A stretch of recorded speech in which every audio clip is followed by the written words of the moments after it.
السلام علیکم ورحمت الله وبرکاتو. خدای مو راوله ګرانو محصلینو، څنګه یاست؟ صحتونه مو ښه دي؟ الله عز وجل دې وکړي چې خوشحاله به یاست او جوړ روغ به یاست. امید لرم چې خپل درسونه به په منظم ډول تعقیبوئ. خدای دې وکړي چې په تېر درسو کې مو کوم مشکل نه وي درلودلی او خدای تعالی دا توان ماته راکړی وي چې ستاسو سر مې په خلاص کړی وي. موږ تاسې نن نایتروجن لرونکي وظیفوي ګروپونه وایو د عضوي مرکباتو په لړ کې. نایتروجن لرونکي وظیفوي ګروپونه موږ داسې ویلي وه چې هغه وظیفوي ګروپونه دي کوم چې د هیترو اتوم په صفت باندې نایتروجن په یو مرکب کې راغلی وي. صحیح خبره ده؟ نو دلته زه څه هڅه وایم، پنځم فصل دی. موږ تاسې پنځم څپرکی شروع کوو اوس چې د وظیفي ګروپونو جملې څخه نایتروجن لرونکي وظیفي ګروپونه وایي. په تېرو درسو کې مو د اکسیجن لرونکي وظیفي ګروپو څخه یو څو دانې وویل، لکه الکول، الدیهایدونه، کیتونونه، ایترونه، اسیدونه، استرونه. اوس به نایتروجن لرونکي وظیفي ګروپونه هم یو دوه یا درې د خیره سره ووایو په دې فصل کې انشاءالله العزیز. او په تېر درس کې موږ تاسې د عضوي مالګو یعنې استرونو استعمال ځایونه، استحصال او د هغوی پېژندنه وویله. خدای دې وکړي چې کورنۍ دنده مو یې سرته رسولې وي. راځو د خیره نوی درس به راپیل کړو. بسم الله الرحمن الرحیم. نایتروجني وظیفي ګروپونه د دوی ځینې مهم خاصیتونه ما دلته ځای پر ځای کړي دي. دغه لومړۍ خبره خو داسې ده چې موږ وایو نایتروجن لرونکي وظیفي ګروپونه د هایدروکاربنونو هغه مشتقات دي کوم چې په خپل ترکیب کې نایتروجن لري. دغه د نایتروجن عنصر د هیترو اتوم په صفت باندې راغلی. د نابلد عنصر په صفت باندې څوک راغلی؟ نایتروجن راغلی. بل د عضوي مرکبونو نایتروجني مشتقات چې دي تقریبا په طبابت کې او د نباتاتو په وده کې زیات ارزښت لري. ولې؟ ګورئ د عناصرو په دوراني جدول کې که چیرې موږ تاسې متوجه شو، تاسې خامخا دا خبره اورېدلې ده د حیاتي عناصرو له جملې څخه یو عنصر نایتروجن هم دی چې د ژوندیو موجوداتو، حیواناتو او نباتاتو د دواړو په ژوند کې ډېر رول لري. نباتات نایتروجن د خپل ودې په جریان کې ډېر استفاده کوي او نایتروجن ته ډېر ضرورت پیدا کوي. د اکثره باغ ایښودونکي باغوانان چې دي یا د زراعت انجینران چې دي، هغوی چې کله یو باغ ایږدي نو کوشش کوي چې شپیشت په هغه ځای باندې وکري او بیا باغ هلته کښېږدي. د دې سبب څه دی؟ سبب دا دی چې د هوا څخه د شپیشتې بلګونه دا عادت لري چې نایتروجن جذبوي، ځمکه د نایتروجن څخه غني کېږي او کله چې د هغه څخه غني سوه نو نبات ډېره ښه وده کوي. صحیح خبره ده؟ دا اکثره نباتات چې وده یې نارمل نه وي، یعنې په خپله اندازه باندې نه غټېږي، نو دا کښتګر یا هغه پالونکی یا هغه بزګر چې دی، هغه داسې طبیعي یا کیمیاوي سرې پیدا کوي چې د نایتروجن له طرفه غني وي، نو هغه ورباندې پاشي. لکه اوس مثلا ګوي انبارونه دي او د بازار انبارونه دي چې ایرې هم نهایت زیات اندازه په ګډې وي، دا درختو ته و کښتو ته ورکوي.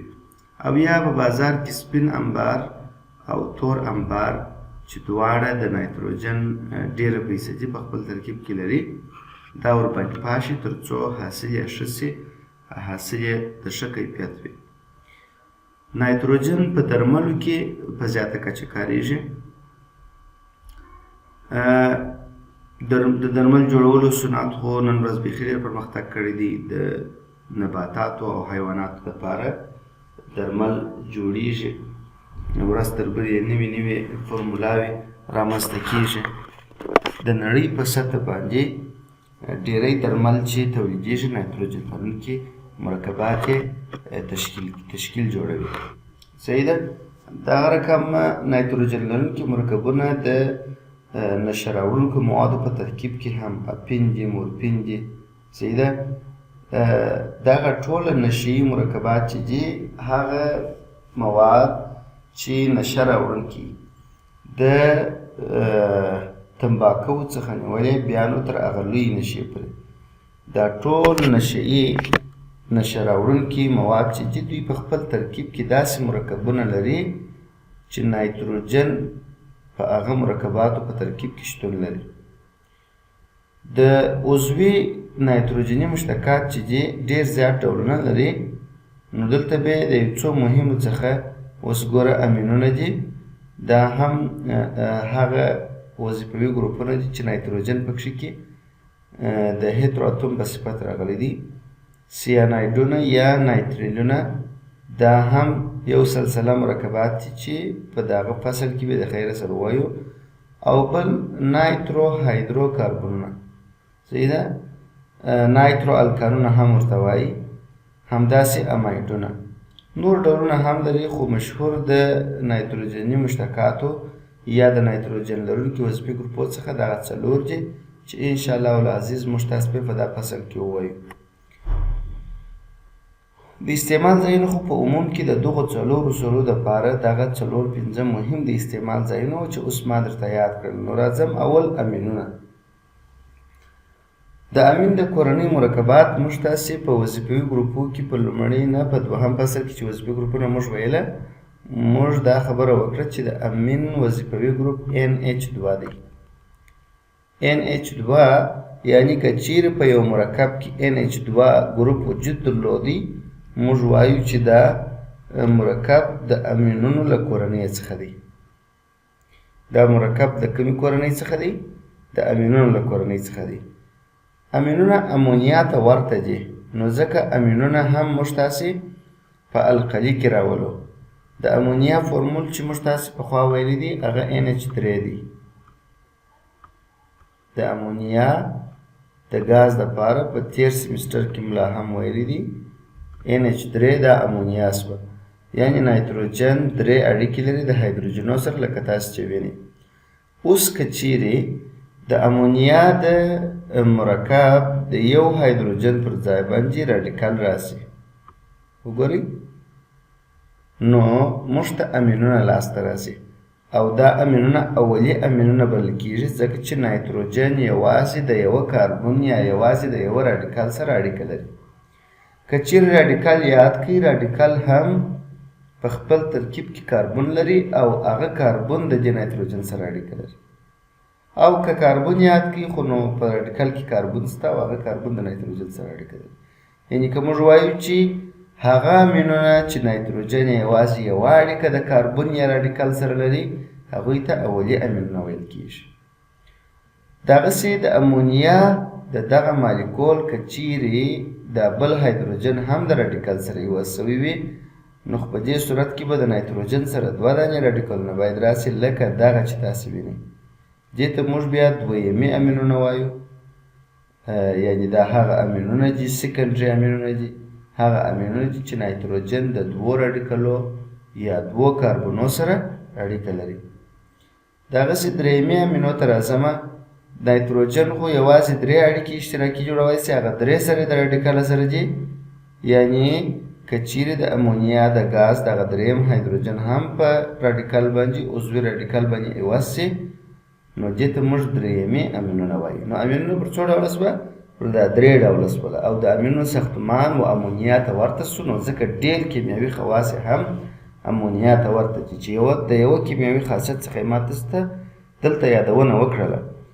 هغه لکه کم لکه ما چې درته ویل چې امونیا چې ده یو قوي القلي ده نو امینونه که اولي دي که دویمي دي که درېیمي دي دوی هم القلي خواص له خپل ځان څخه ښیي. نو دلته مې بیا دا درې سره لنډ لنډ درته تشریح کړي دي لکه اوس ګورئ دا وګورئ میتایل امین چې دی دا د اولي امینونو له جملې څخه دی. NH2 راغلی دی. ډېر اسانه که چیرې موږ تاسې بیا داسې ولرو چې یا خو NH2 و نه، که چیرې په مرکب کې موږ NH ولرو، که NH2 و، که NH2 هم درلودی په مرکب کې خو اولی امین شو، که NH مو درلودی معلومداره خبره ده چې د نایتروجن دوې اړیکې به د راډیکال سره وي.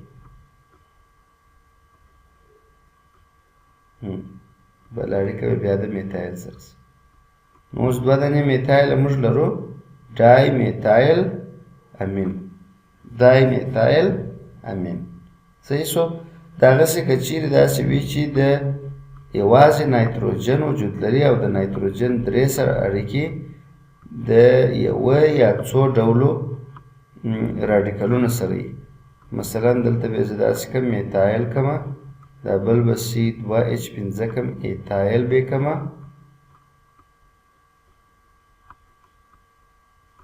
او دا بل رابطه به بیا بیرته د میتایل سره کم. نو موږ کولی شو د دې دپاره داسې نوم وټاکو. اول کوچنی ماوس دا میتایل او دا میتایل کوچنی دي، نو ډای میتایل، بیا وروسته کامه ایتایل. صحیح ده، د دا راډیکل نوم او په پای کې د امین کلمه، ډای میتایل ایتایل امین. دا هم درېیمې امین شو، د درېیمې امینو له جملې څخه شو. دلته ما څه کړي چې CH3 مې په قوس کې نیولی دی او بیا مې 3 ور ضرب کړي دي، یعنې 3 دانې CH3 د یوه نایتروجن سره شته. صحیح شو. دلته بیا 2 دانې CH3 د یوه نایتروجن سره شته چې دا یې خلاص شکل دی. راځم د امینونو نوم ایښودنې ته، معمولي نوم ایښودنې ته. معمولي نوم ایښودنه ډېره اسانه ده. موږ د راډیکل نوم اخلو او د امین کلمه ورسره ذکر کوو. که چیرې اولی امین وي نو یوازې یو راډیکل دی، د یوه راډیکل نوم مو واخیستی، د امین کلمه ورسره ذکر کوو. میتایل امین، ایتایل امین.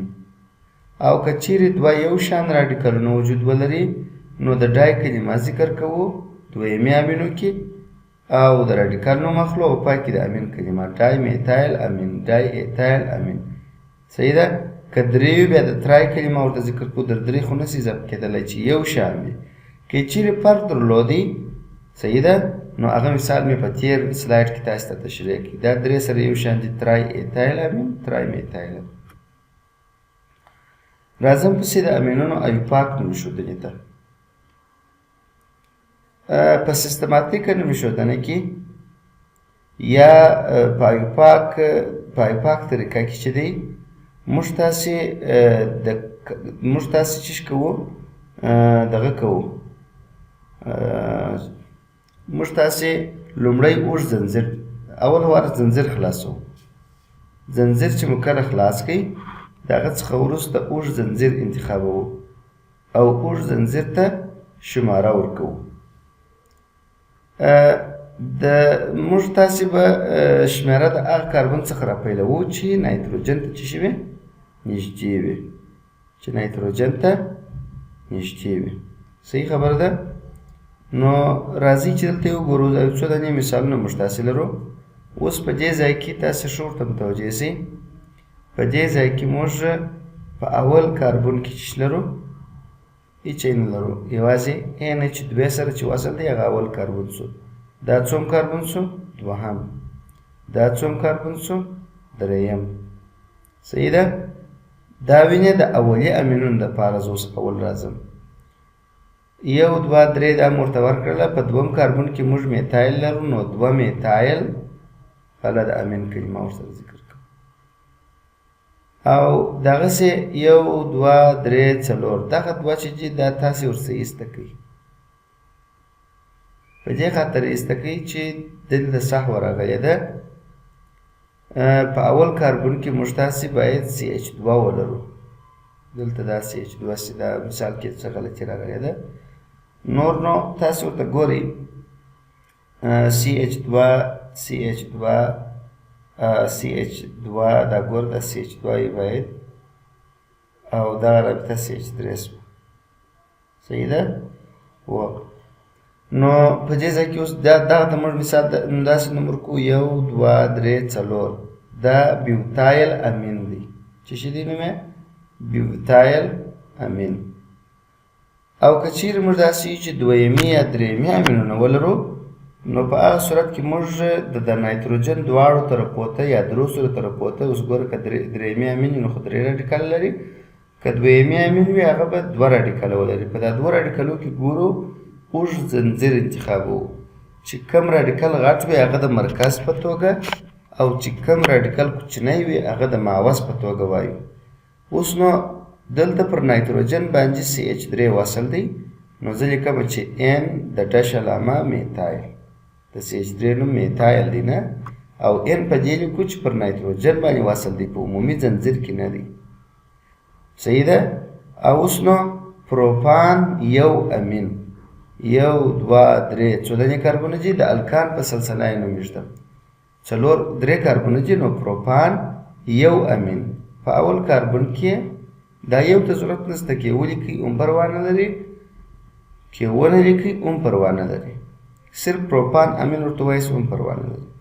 لاندې راځم دلته وګورئ 2 وارې نایتروجن راغلی دی، دغه 2 چې دي دا بیا دلته سهوه راغلی ده N د کاما دغه علامه کاما کوي N کاما N. صحیح شو؟ نو دلته د ډای کلمه ډای میتایل دا ترای بیا غلط شوی ده، څومره ډېره غلطۍ په دې مثالو کې ده. ډای میتایل ترکیب هم غلط دی، دا بیا اصلاح کوي. ډای میتایل اوس نو بیا چې پاتې شو 1 2 3 4 بیوتان امین. بیوتان دغه یو ایسته کوي، دغه یو کوي که نه پروا نه لري. بیوتان یو امین. دلته ورته ګورئ دا ډای میتایل دی NN دا کاما علامه ده ښه NN ډای میتایل ایتان امین. دا مثال لا صحیح دی ده. راځم پسې دا د امینونو نومېښودنه شوله. د امینونو نومېښودنه مې د ایفاق او معمولي نومېښودنه دواړه درته ویله. تاسې به 1 2 2 یا 3 مثالونه پر دغه نومېښودنه باندې د خیره سره حل کړئ. راځم د امینونو کیمیاوي خواص ته. امینونو سلفونیشن که چیرې د سلفوریک اسید سره یو مرکب تعامل وکړی وای، موږ پخوا ویلي وه چې دې ته سلفونیشن تعامل وایي. نو په دې ځای کې تاسو ورته ګورئ د RNH2 د امینونو عمومي فورمول دی. که چیرې موږ تاسې دا د سلفوریک اسید سره یو ځای کوو نو په دې ځای کې د سلفوریک اسید 2 دانې د هایدروجن اتومونه چې شي 2 دانې د هایدروجن اتومونه د 2 مالیکول سره یو ځای کیږي. دلته دا فورمول نو کې سهوه سوي یو دغه NH2 دی، که یو H دا ورسره یو ځای سي نو دا به NH3 سي، د یو مالیکول سره به دا چې سي NH3 سي. NH3 چې راډیکال پر وصل دی دا د امونیم شکل لري، مثبت چارج پیدا کوي. نو یوه دانه راډیکال به یو مثبت چارج ولري، 2 راډیکال به 2 مثبت چارج ولري. د یو مالیکول سره یو هایدروجن یو ځای شو، د بل مالیکول سره بل هایدروجن یو ځای شو، سلفیټ یوازې پاتې شو او د سلفیټ اکسیدیشن نمبر څو دی؟ -2. نو د دې نوم به سي الکایل امونیم سلفیټ. امونیم سلفیټ. اوس ګوره زه د دې دپاره د دې در مخه چې دا معادله درته تشریح کړمه یو وارې زه NH3 امونیا لیکم، NH2 به ولیکمه چې امین ګروپ ته ګروپ ورته سي، رابطه H د راډیکال پر ځای کلته H راغلی نو دا امونیا سوه او کلته راډیکال نو امینونه دي. که د دې سره موږ تاسې فرض کړي سلفوریک اسید یو ځای کړو H2SO4.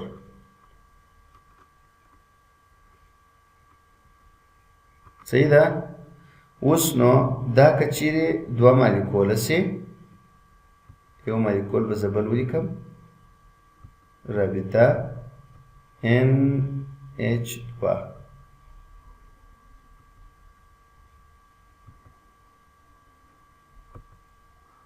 صحیح شو؟ اوس دغه یو هایدروجن چې دی هغه به د دغه نایتروجن سره یو ځای سي او دا بل هایدروجن به د دا نایتروجن سره یو ځای سي په نتیجه کې به موږ ته څه شي لاسته راکړي؟ سلفیټ خو به یوازې پاتې شي. سلفیټ به یوازې پاتې شي، د هغه سره به دا NH2H دی، یعنې NH3 دی، د دې څخه به هم NH4 جوړ شي، د لاندې څخه هم یعنې امونیا به په امونیم سره واوړي او مثبت یو چارج به پیدا کړي. څو مالیکوله؟ 2 مثبت یو چارج لري، مګر دا به دواړه په قوس کې ونیسو، 2 به ور ضرب کو، بره به نو 2 مثبت چارج ولري، د سلفیټ سره به پسې تعامل وکړي SO4. امونیم سلفیټ ورسره لاسته راشي. دلته هم دا خبره ده، میتایل امین دی، میتایل امین دی، دا CH3 یوه دانه خوا دې لیکلی دی، د یوه دانه به بل ځای ولیکمه CH3. که څومره هلته ضریب لري، ضریب چې تاسې صرف نظر کوي نه، چې مازې اوس راته معلوم شي چې دا څنګه تعامل کوي، میکانیزم یې څه ډول دی. که څوم تاسې اوس انشاءالله په دې شیانو کې بلد یو هایدروجن به دلته د NH2 سره یوځای شي NH3 وشي، بل هایدروجن به دلته ورسره یوځای شي NH2 NH3 وشي، نو په نتیجه کې به دلته CH3 رابطه NH3. صحیح ده؟ څو مالیکوله؟ 2.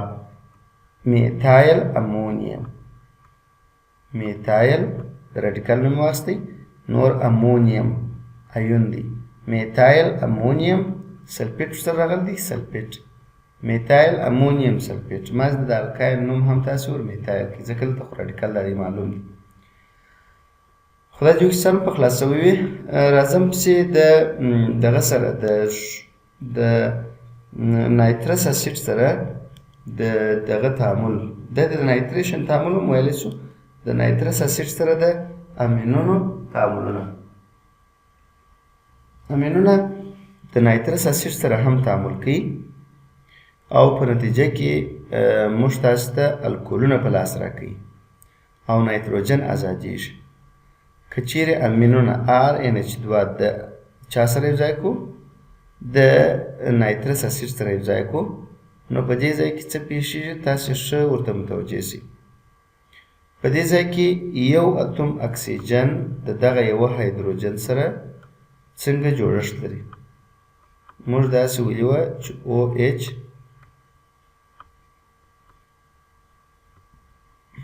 یوه رابطه لري د نایتروجن سره،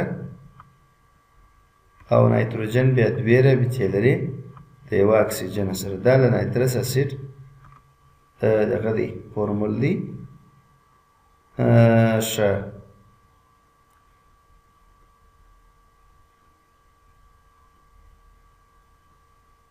د نایتروجن په نایترس اسید کې 2 دانې شوه، دا یو وارې هایدروکسیل کېږي، یو وارې یوه رابطه جوړوي د نایتروجن سره، دغه یو هایدروجن خوا د ایسته نو بس په دغه شکل باندې. اوس نو اړیکې هم د نایتروجن پوره دي. دغه OH چې تاسې وینئ دا په نایترس اسید کې دا د راډیکال سره یوځای کېږي، ROH جوړوي. صحیح شو؟ بل نو دلته یو اکسیجن پاته شو چې هغه دغه دی، دا به د 2 هایدروجن سره یوځای شي. صحیح ده؟ اوبه به جوړې کړي، دا دی 2H2O اوبه راسته رالګي، یو نایتروجن دا دی، یو نایتروجن دا دی، N2 به نایتروجن به آزاد شي. د نایتروجن د استحصال لپاره هم همدغه طریقې څخه کار اخیستل کېږي، خو د امینونو دا یو مهم کیمیاوي خاصیت دی چې که چیرې نایترس اسید سره یوځای کړو نو دوی تجزیه کېږي، نایتروجن ورڅخه لاسته راځي او الکول ورڅخه لاسته راځي. صحیح خبره ده؟ راځم دریم کیمیاوي خاصیت دی د ایتیلین اکساید سره تعامل یا د ایپوکسي اکسایدونو سره. ایپوکسي ایتان، دا مرکب ایپوکسي ایتان دی. د دغه سره که چیرې موږ تاسې امین یوځای کړو نو موږ تاسې ته الکایل ایتانول لاسته راځي، یا دغه چې شمیږي موږ تاسې دې ته داسې ویلی شو چې داسې یو مرکب لاسته راځي چې هغه د الکولو او د امینونو دواړه ګروپونه ولري. الکایل الکول امین ورڅخه لاسته راځي. دا یې الکایل، دا یې الکول، دا یې امین. صحیح ده. اوس د دې دپاره به زه دا تاسو ته تشریح کومه چې دلته څه پیښیږي. یوازې دغه یو هایدروجن چې دی د اکسیجن سره د ایپوکسي اکسایډو تعامل کوي، او ایچ جوړوي. چې او ایچ جوړ کړي د دغه کاربن رابطه ازاده پاتې کېږي، د نایتروجن رابطه ازاده پاتې کېږي، په نتیجه کې دوی دواړه اړیکه سره جوړوي. یعنې داسې آر رابطه ان ایچ. یو هایدروجن خو یې د لاسه ورکړي نه، نو اړیکه به یې ازاده پاتې شي. چې اړیکه ازاده پاتې شوله، هغه هایدروجن دا او ایچ نصب کوي. دلته به سی ایچ 2 مخکې رابطه د اکسیجن سره درلوده، اوس په هغه پرېږدي، هغه رابطه به دلته جوړه شي. سی ایچ 2 رابطه، دا بل سی ایچ 2 چې دی دا خپله اړیکه د اکسیجن سره درلودله، اوس به د اکسیجن پر ځای هغه چې شي او ایچ شي. نو دې دپاره موږ تاسې داسې نوم ټاکلی شو. دا راډیکل چې هر شی وي الکایل، اوس مثلا که دا میتایل وي نو لیکو چې میتایل. دا ګورئ ایتانول شوه. که چیرې یو کاربن میتانول دی، که چیرې 4 کاربن بیوتانول دی، بیوتانول، او د دغه ان ایچ پر ځای باندې امین کلمه ورسره ذکر کوو. د دغسې مشتقاتو نوم داسې ایږدو. پسې د نیکولي میکانیزم دی، یا د نیکولي منشاتکن په نامه سره دغه تعامل ډېر مشهوره دی، یا د منسوتکن په نامه سره ډېر مشهوره دی. که منشاتکن که منسوتکن ووایاست فرق نه لري، دا دواړه تلفظونه ورته راځي.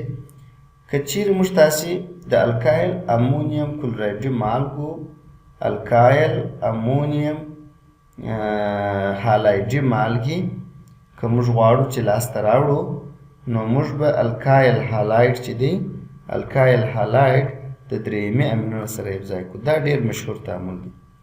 که د درېیمې امینونو سره موږ تاسې الکایل هالایډ یوځای کړو، نو موږ تاسې ته الکایل امونیم هالایډ لاسته راځي. څنګه؟ دا خو تاسې وینئ چې یو دا به نو داسې وکړو، دې ته به 3 سره ور راډیکله کړئ. ښه، دا خو نو مثال دی، باید موږ داسې لیکلی وای. زه بل مثال درته ولیکم. دا مثال کې نو کیسه وسته. نایتروجن یوه رابطه لري د میتایل سره، سی ایچ 3 رابطه سی ایچ 3 رابطه سی ایچ 3.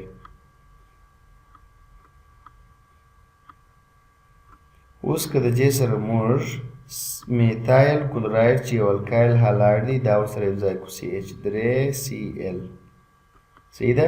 دا سی ایچ 3 به هم د نایتروجن سره رابطه پیدا کړي. دغه سی ایچ 3 به د نایتروجن سره رابطه پیدا کړي. نایتروجن چې کله 4 اړیکې جوړې کړلې، سی ایچ 3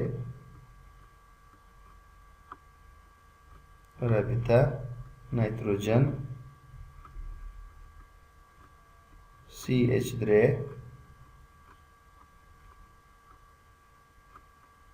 رابطه نایتروجن،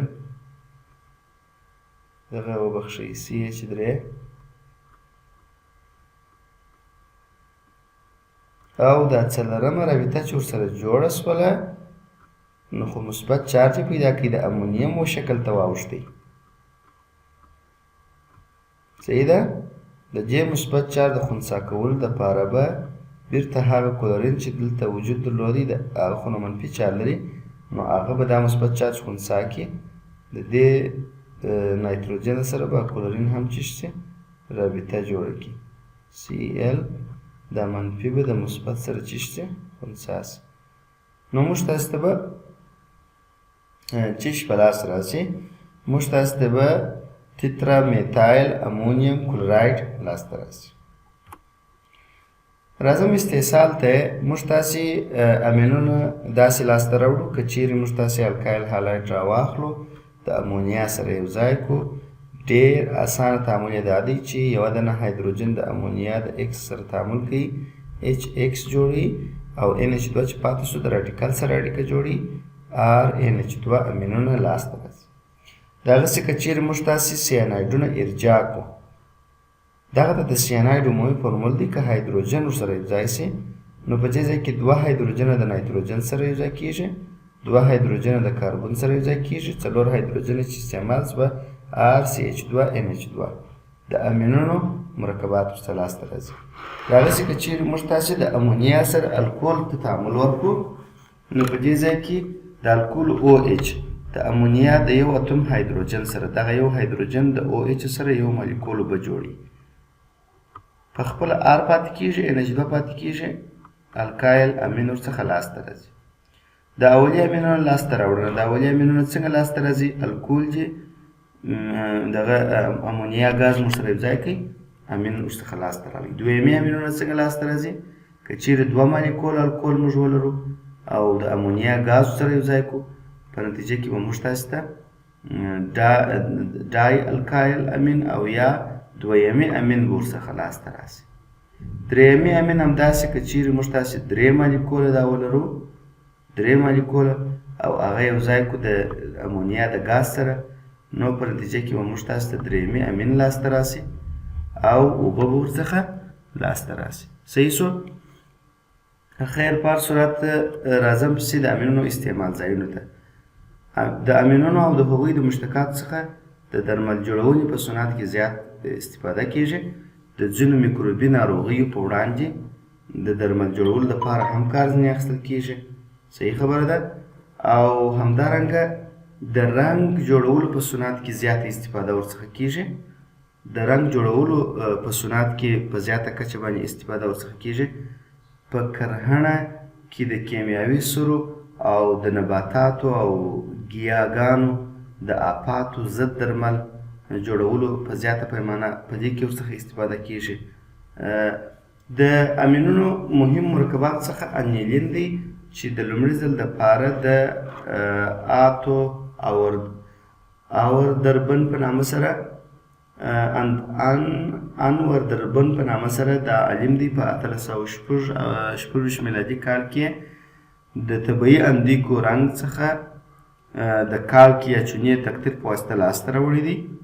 د چونې په واسطه یې راجلا کړي، د هاک په واسطه یې راجلا کړي دي او په 1840 میلادي کال کې پریدلیب رنج د ډبرو د سکرو څخه هم د انیلین لاسته راوړی دی. وروسته کارل جیلس پریسچ پرتګالي عالم دی، د په 1840 میلادي کال کې انیل اندیګو د بیل سوي محصول په توګه د جلا محصول په توګه دوباره کشف کړی دی او د هغه نوم یې انیلین ټاکلی دی. صحیح خبره ده؟ د هغه نوم یې چې ټاکلی دی؟ انیلین ټاکلی دی. دغسې د نیکولای زینین تعامل چې دی د دې په واسطه باندې موږ کولی شو چې دغه لاسته راوړو، امین لاسته راوړو، په امینونو کې انیلین لاسته راوړو.